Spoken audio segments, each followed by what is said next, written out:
I now want to show you how to perform a single crochet increase.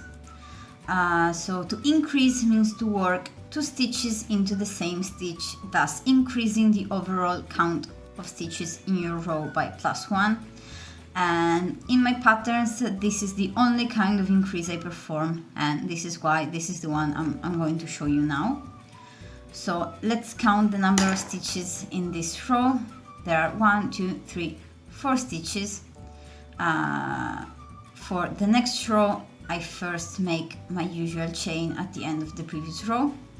Now let's say that I want to perform the increase on this stitch here. So I work a single crochet in the first stitch, and now, as I was telling you, I need to work 2 single crochet in this stitch to perform the increase.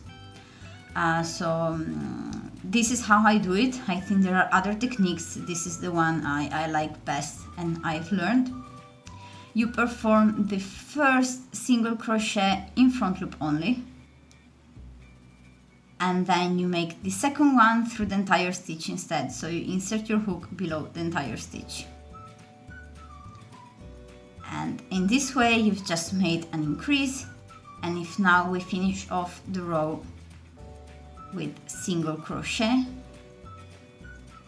we can count that we now have 1, 2, 3, 4, 5 single crochet in our row.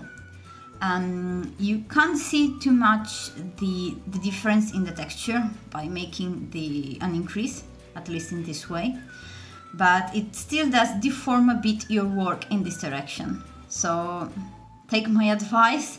If you are working in rows and you find out you've missed a stitch somewhere, so the count is not correct anymore, it's not a good idea to just perform an increase to get the count right, because it will still deform your work a little bit.